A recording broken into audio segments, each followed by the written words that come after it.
రైతు సోదరులకు నమస్కారం. ఫస్ట్ టైం మన ఛానల్ని చూస్తున్నట్లయితే ఛానల్ సబ్స్క్రైబ్ చేసుకోండి, వీడియోని లైక్ చేయండి, షేర్ చేయండి. రైతు భరోసా కోసం అన్నదాతల ఎదురుచూపులు. రుణమాఫీ అమలు కావడంతో రైతు భరోసాపై పెరిగినటువంటి ఆశలు. ఇచ్చిన హామీ మేరకు 2 లక్షల రూపాయల వరకు ఉన్నటువంటి పంట రుణాలను రాష్ట్ర ప్రభుత్వం మాఫీ చేయడంతో రైతు భరోసా పథకం అమలు కోసం రైతులు ఆశతో ఎదురు చూస్తున్నారు.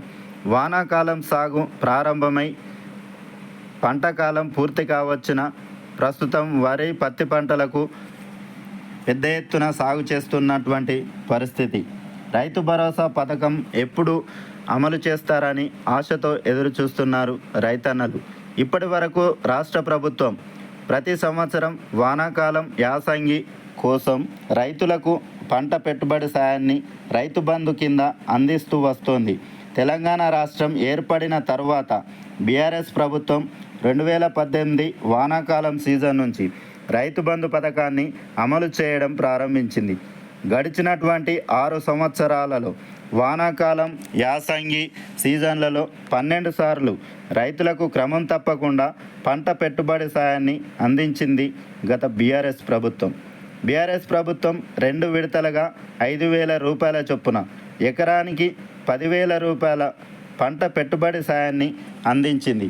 అయితే అసెంబ్లీ ఎన్నికల్లో రైతు భరోసా పథకాన్ని ప్రక్షాళన చేసి ఎకరానికి 15,000 రూపాయలను 7,500 రూపాయల చొప్పున 2 విడతలుగా అందిస్తామని కాంగ్రెస్ పార్టీ ఎన్నికల మేనిఫెస్టోలో హామీ ఇవ్వడం జరిగింది. అదే సమయంలో అర్హులైనటువంటి రైతులకే రైతు భరోసాను అమలు చేస్తామని స్పష్టం చేసింది కాంగ్రెస్. గత ప్రభుత్వ హయాంలో ఫామ్ హౌజులు, రియల్ ఎస్టేట్ భూములు, చెరువు శిఖం భూములు, రోడ్లకు, సాగులో లేనటువంటి కొండలు, గుట్టలకు సైతం రైతు బంధు పథకం అమలు చేశారని ఆరోపించింది. ఈ నేపథ్యంలోనే కాస్త ఆలస్యంగానైనా రైతు భరోసా పథకం కింద పకడ్బందీగా పెట్టుబడి సాయం రైతులకు అందజేస్తామని హామీ ఇచ్చింది కాంగ్రెస్. ఇందుకు అసెంబ్లీలో ప్రత్యేకంగా చర్చించి మరీ పకడ్బందీ మార్గదర్శకాలతో రైతు భరోసాను అమలు చేస్తామని తెలిపింది. అయితే గత అసెంబ్లీ బడ్జెట్ సమావేశాల్లోనూ రైతు భరోసాపై చర్చ జరగలేదు. మరోవైపు ఉమ్మడి జిల్లాల వారీగా ఇప్పటికే రైతు భరోసాపై కేబినెట్ ఉపసంఘం అభిప్రాయ సేకరణ చేసింది. కాంగ్రెస్ ప్రభుత్వం రైతు భరోసా పథకానికి సంబంధించి విధి విధానాలను రూపొందించడానికి కేబినెట్ సబ్ కమిటీని వేయడం జరిగింది. ఈ కేబినెట్ సబ్ కమిటీ జిల్లాల వారీగా రైతుల నుంచి అభిప్రాయ సేకరణ తీసుకోవడం జరిగింది. ఎన్ని ఎకరాలకు రైతు భరోసా పథకాన్ని అమలు చేయాలి అనే దానిపైన రైతులు, రైతు సంఘాల నేతలు అభిప్రాయ సేకరణ చేపట్టడం జరిగింది కేబినెట్ సబ్ కమిటీ. దానిపైన పూర్తిగా విధి విధానాలు ఏర్పాటు చేసి తొందరలోనే రైతు భరోసా పథకాన్ని అమలు చేస్తామని చెప్పడం జరిగింది. ఈ ఏడాది వానాకాలం పెట్టుబడి సాయం కింద జూన్ మొదటి వారంలోనే రైతు భరోసా పథకాన్ని అమలు చేయాలి. అయితే పకడ్బందీగా రైతు భరోసా పథకాన్ని అమలు చేయాలన్నటువంటి లక్ష్యంతో రాష్ట్ర ప్రభుత్వం మార్గదర్శకాలను రూపొందించే పనిలో ఉంది. ఈ నేపథ్యంలోనే రైతు భరోసా పథకాన్ని ఎప్పుడు అమలు చేస్తారన్న ఉత్కంఠతో రైతులు ఎదురు చూస్తున్నటువంటి పరిస్థితి తెలంగాణ రాష్ట్రంలో దాపురించింది.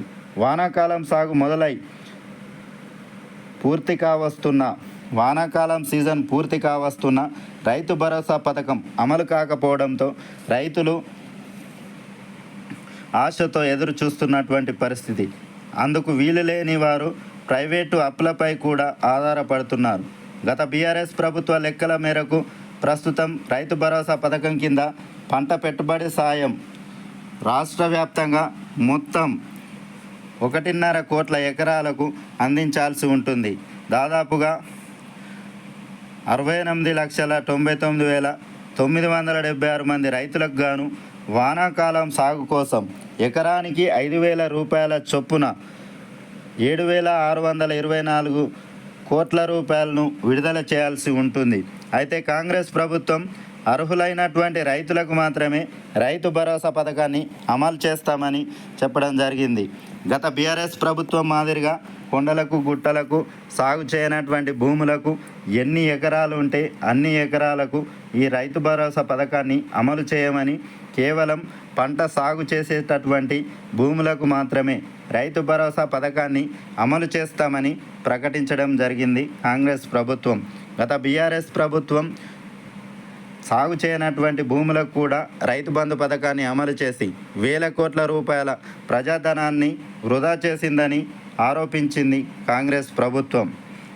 కాంగ్రెస్ ప్రభుత్వం అలా కాకుండా కేవలం పంట సాగు చేసేటటువంటి భూములకు మాత్రమే 10 ఎకరాల లోపు ఉన్నటువంటి రైతులకు మాత్రమే రైతు భరోసా పథకాన్ని అమలు చేస్తామని, దానికి సంబంధించినటువంటి విధి విధానాలను రూపొందించే పనిలో ఉంది కేబినెట్ సబ్ కమిటీ. రైతు భరోసాకు సంబంధించినటువంటి విధి విధానాలు పూర్తి కాగానే ఎన్ని ఎకరాలకు రైతు భరోసా పథకాన్ని అమలు చేయాలి అనే విషయం పైన చర్చించి రైతన్నల అకౌంట్లలో రైతు భరోసా నిధులను జమ చేయనుంది కాంగ్రెస్ ప్రభుత్వం. ఈ రైతు భరోసా పథకం ఆలస్యమవుతుందని రైతన్నలు ప్రభుత్వం పైన గుర్రుగా ఉన్నటువంటి పరిస్థితి. ఎకరానికి 5,000 రూపాయలు కాకుండా కాంగ్రెస్ 7,500 రూపాయలు ఇస్తామని ఎన్నికల హామీలో ప్రకటించినటువంటి నేపథ్యంలో ఎన్ని ఎకరాలకు రైతు భరోసా పథకాన్ని అమలు చేయాలనే దానిపైన రైతుల నుంచి అభిప్రాయ సేకరణ తీసుకోవడం జరిగింది.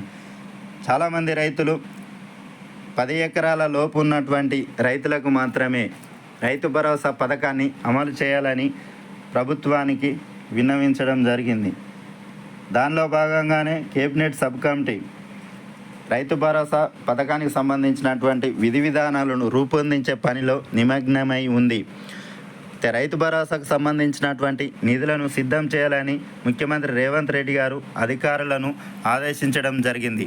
ఈ 2 లక్షల పైన ఉన్నటువంటి రుణాలు పూర్తిగా మాఫీ చేసిన తర్వాత రైతు భరోసాకు సంబంధించి నిధులను సిద్ధం చేసుకొని రైతు భరోసా పథకాన్ని తొందరలోనే ప్రారంభిస్తామని ముఖ్యమంత్రి రేవంత్ రెడ్డి గారు హామీ ఇవ్వడం జరిగింది. Okay, thanks for watching. Please subscribe my channel. Thank you.